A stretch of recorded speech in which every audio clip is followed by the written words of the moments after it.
Hello, my name's Hazel and I'm 23 years old. I just lost the one most important person in my life, and my sister made everything worse for me by trying to throw me out of my own home. Today, I want to tell you about how I worked around it and put my entitled sister in her place. Let me start by telling you a little about my family. My dad, Ralph, was a single father for as long as I can remember. My mom died a few short months after I was born because of some complications after birth. My dad had been my best friend and the only person I was closest to. I have an older sister, Kayla, too. Kayla and I never really got along. Kayla became very hard to handle after my mom passed away. She became a rebel and rarely ever thought of anyone but herself. My dad used to let her off the hook solely because he felt guilty that she didn't have her mother by her side. While I understood that losing a parent that you grew up with for 5 years can be heartbreaking and brain-altering, I still didn't think it justified her treating me like I was trash growing up. I guess somewhere in her heart, she blamed me for the loss of our mother.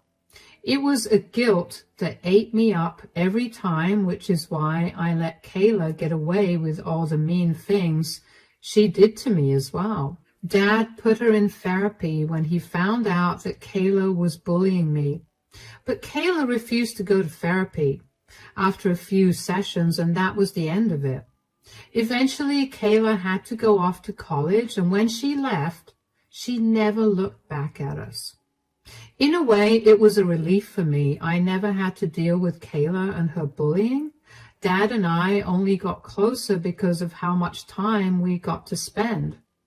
Kayla would call us sometimes, but it was only to ask Dad for money. Before Dad could even pass the phone to me, she would hang up. That was pretty much the extent of our relationship by that point. Kayla was only there so she could get money from Dad. I found out through social media that the reason she needed so much money was because she was always out partying. Because of all the partying, Kayla ended up not being able to attend her classes. She was then forced to stay back a year and redo it. I don't know how she managed to graduate college, but I'm sure Dad had a stern talking to her about it, and I know it involved him cutting her off financially. Kayla barely ever called after that. Anyway, I also moved out to go to college, and while I missed Dad a lot, I still had a great time at college. Then, during my final year, I got a call from Dad. Now, don't get me wrong, I called my dad every single day, but only at night when both of us were done with our days. This call from Dad happened in the middle of the day, and I immediately knew something was wrong. Dad asked me to meet him that day because he needed to tell Kayla and me something. I dropped everything that I was doing and rushed over to Dad's place. I couldn't get my heart to stop racing, but I tried to remain calm for Dad's sake. I texted Kayla to see if she was on her way too, but she told me that she had better things to do than meet Dad, so she was partying. I rolled my eyes at her and tried my best to get all the bad thoughts about Dad's request to meet so urgently out of my head. When Dad opened the door, he looked tired. I greeted him with a hug and stepped into the house. "Hey, Dad." "Hi, sweetie. How you doing?" "Well, college is tough, but that's what I signed up for, so I'm just getting through it. What about you? How are you? Why the sudden call to come here?" "I have some news to share with you too. Speaking of which, where's your sister?" "I texted her when I got here, and she told me that she can't come because she's at a party right now." "Oh, she didn't think that it was kind of alarming that you called us out of the blue and insisted on us coming over." "It's okay then. You could pass the message on to her." "Tell me, please. I know I look calm on the outside, but on the inside, I'm freaking out." "Okay. I've been having these pains in my abdomen for a long while now, but I never got it checked out because I just thought that it was gas or something." "Uh-huh. Well, a few days ago, the pain got really bad, so I drove myself down to the hospital, and I got myself admitted there. They ran a lot of tests on me, and finally what? They found a tumor on my pancreas. What? But it's not that bad. A simple surgery could take it out, and after some time for recovery, you'll be fine. Well, the surgery will be happening anyway, but they ran some tests on the tumor, and well, it's cancer. What? Please tell me you're joking. Sweetie, I would never joke about something like this. Have they mentioned what stage you're at? I'm already at stage 3. They can prolong my life just a little more, but there's not much hope for me. That can't be! Oh my God! Look, I know this is hard for you to take in, but I want you to know that you and your sister are the best things that have ever happened to me. You guys have made my life complete. And seeing you two blossom into wonderful women has been a pleasure. I don't know if that's true about Kayla, but sure. Sweetie, be nice. I know you're hurting on the inside, but we'll get through this, okay? Yeah, I'll move in here, and I'll commute to college. What? No, there's no need for that. Dad, you're going to need someone to take care of you, so let me do that. You don't have to spend your prime years at college taking care of me. Dad, I only have 1 semester left, and I'm not losing anything by taking care of you. I want to be able to spend as much time as I can with you, okay? I'm not taking no for an answer. All right. Thank you so much, sweetie.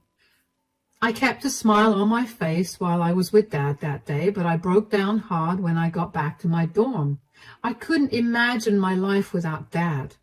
I texted Kayla about what Dad told me, and she never responded to me. I didn't pay much attention to that anyway because I had to move all my things back into Dad's place. The next few months were rough. Dad's health rapidly deteriorated. Dad opted to get chemotherapy just in case there was a chance of getting rid of the cancer. I did my best to balance taking care of Dad and studying for college. I somehow managed to get through college, and let me tell you, my dad was the proudest dad I have ever seen at my graduation. Kayla barely ever visited. She would only ever come over to ask Dad for money. She never asked him how he was doing or if he needed any help. Whenever she came over too, she only stayed for 15 minutes at best before hurrying off to some party. I confronted her about her trashy behavior, and she told me to shut my mouth and mind my business. I could see her behavior was affecting Dad, but he never said a word. That only made me angrier, so I would be passive-aggressive whenever Kayla came over. One day, Kayla came over after not visiting him for 2 months. Oh, you finally came to visit Dad. Did the party you had to attend get cancelled? Shut up, Hazel. Girls, be nice to each other. But she never comes to visit you. It's okay. She's here now, and that's all that matters. Yeah, Dad's right. Leave me alone. Be glad that I came here to begin with. You must be here for a reason. You only ever come here when you need something. Hazel, that's enough. Your sister hardly does that. Last time she came here, she asked you for $300 so she could go to some party. Just drop it, Hazel. Anyway, how you doing, Dad? Chemotherapy is awful, but other than that, I'm doing okay. Okay, well, I needed to tell you something. Surprise, surprise. Can you just let me speak? What is going on, Kayla? I'm pregnant. What? Since when? I missed my period last month and this month too, so I took a pregnancy test and it was positive. Okay, and do you know the father of the baby? That's the thing. No way, you don't know who the father is, Kayla. You're barely earning anything. How are you going to take care of a child? You think I'm not worried about that? I wish I knew who the father was, but I can't seem to remember. You know, Kayla, I expected so much from you. I never thought that you'd be the kind to be this irresponsible. I never let anyone say a word against you for your lifestyle, but this is way too irresponsible even for you. I know. I don't expect any help from you. I just wanted to let you guys know about this. Good, because I would not help you out anyway. Wait, are you being serious? Of course I am. I'm done bailing you out of your problems. I'm already stressing out about how long I have left to live, and the stress of helping you raise a child is not something that I want to deal with. But I'm your daughter. How can you do this to me when I'm pregnant? You're kidding, right? You barely visited Dad after he got diagnosed with cancer, and you expect him to help you out? I'm sorry. I live a more fulfilling life than you do, but I don't have that kind of time to be here. And using that as a reason to make me and my child suffer through poverty is just plain cruel. That's not the reason. Now's the time for you to get your act together. Stop acting like you're still in college. You're 27, for God's sake. Act like it. Get a better job and work towards making a future for you and your child. Wow. You're the worst father ever. Kayla left, and neither Dad nor I made an effort to stop her. I was shocked at the news of Kayla's pregnancy, and so was my dad. But I was even more shocked that my dad put his foot down with Kayla. After years of letting her get away with everything, 27 years of her nonsense, by the way, he finally had enough. I guess he realized that he'd done more damage by letting her have her way and decided it was time to stop doing that. I was annoyed by how spoiled Kayla was and how she could just so casually tell Dad that he was the worst when he was barely making it through every day. I knew Dad didn't react to that, but I knew that on the inside he was hurting. Neither of us addressed Kayla's visit after that, mostly because only a week after Kayla visited us, Dad's health declined a lot more rapidly than it was doing before. He was rushed to the hospital where they conducted huge amounts of tests on him. When they were done running tests on him and once they stabilized him, the doctor told me that my dad only had 2 weeks to live. I was gutted. I couldn't believe that there was an actual time limit to his life. Until then, I managed to live in the hope that Dad's treatment would work, but clearly it didn't. I sadly delivered the news to Dad, and he seemed to be relieved. He told me that having an idea of when he was going to pass was better than living in fear of not knowing which day was going to be his last. We spent the rest of his days in the hospital. I barely left the hospital, and even when I did, it was only for a quick shower and change of clothes. One day I came back to the hospital after having left Dad to go home and check in on him. Hey, Dad, how you doing? Not so good. Gosh, who'd have thought that learning that you only had 2 weeks to live would feel so depressing? Tell me about it. I don't know what I'm going to do without you. Oh, sweetie, you'll be more than fine, I'm sure of that. You're the last family I have, and I don't know how I'm going to go through life without a family. Hey, you have Kayla at least. Dad, both you and I know that Kayla would rather make a pig fly than be there for me when I need help. Okay, well, just because I'm gone physically doesn't mean that I'll be gone from your heart. Besides, you'll eventually meet many people that you'll learn to consider your family. I can only hope for that. But speaking of families, I need to get my things in order. Do you think that you could ring up my lawyer and ask him to come by this evening? Of course, but, if you don't mind me asking, how are you distributing your things? Well, I was thinking of giving you and Kayla an equal split of everything. I don't think you should do that. Sweetie, I know you and Kayla are like chalk and cheese, but Kayla is still my daughter, and I have to be fair towards... No, that's not what I meant, Dad. I meant that you should give Kayla everything, excluding all the things that have no monetary value, like our photo albums and stuff. Those are the only things I want. What? Why would you want me to do that? I know I gave Kayla a lot of slack the last time she was over, but I also don't want her or my future niece or nephew to be struggling. I'm sure she'd appreciate the help way more than I will.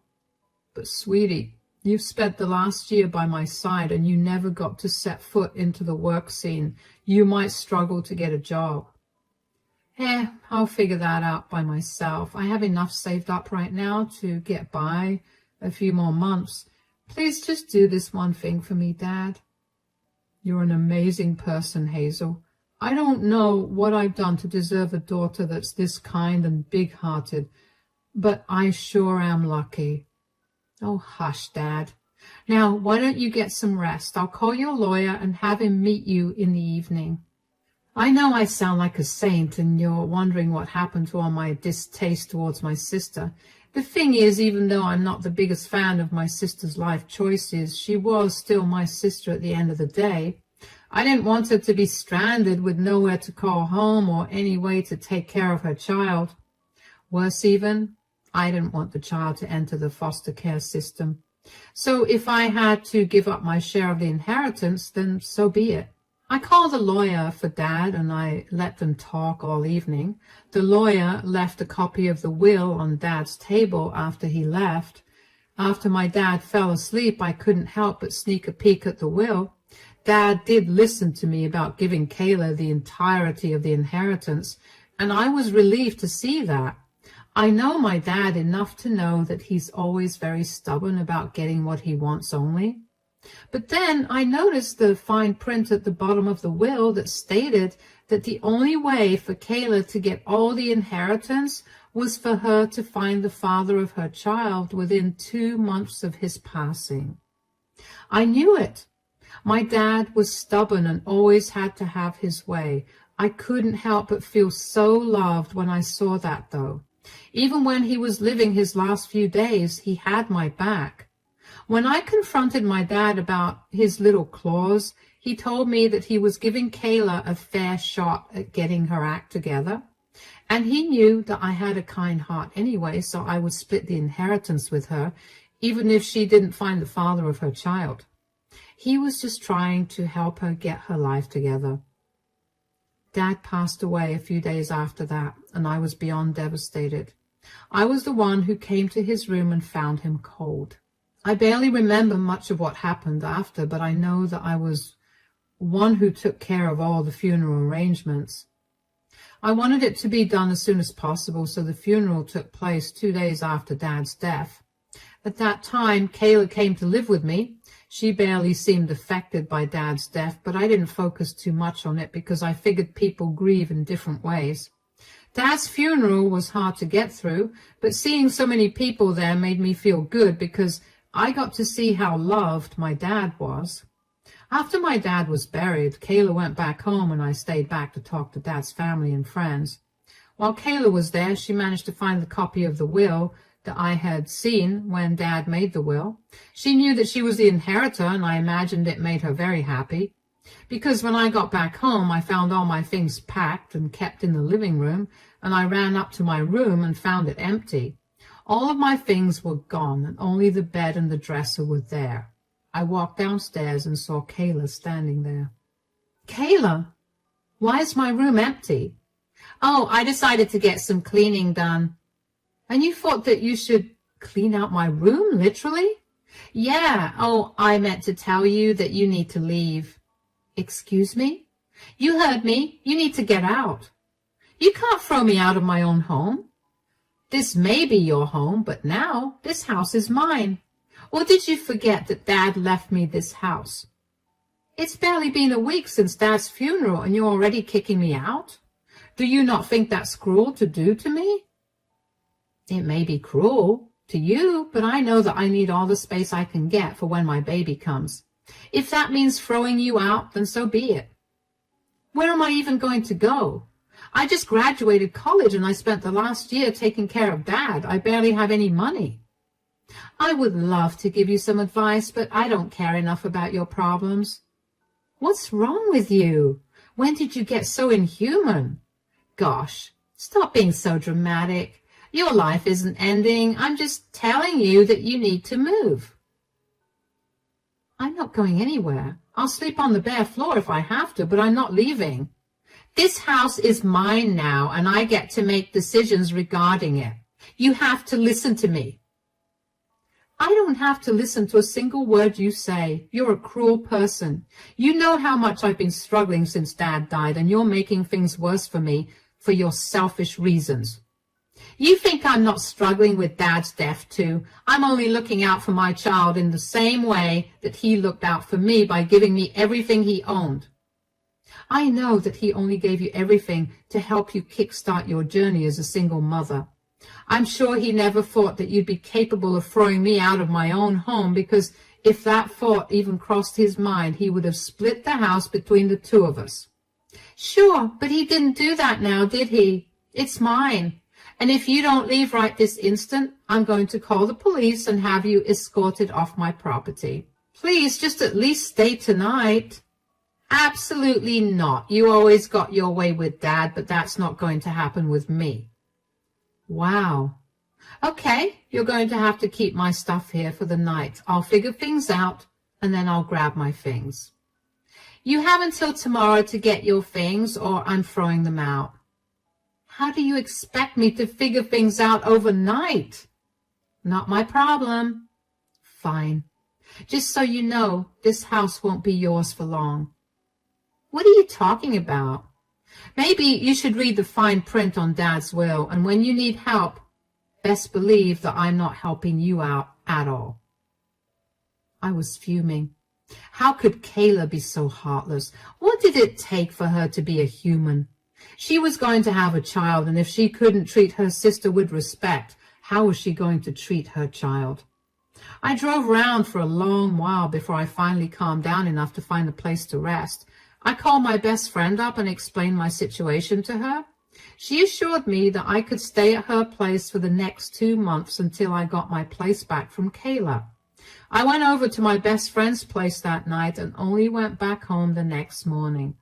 When I got there, I heard Kayla running down the stairs just as I was picking up the last bag that I needed to load into my car. Before you make a fuss, I just came back to get my things.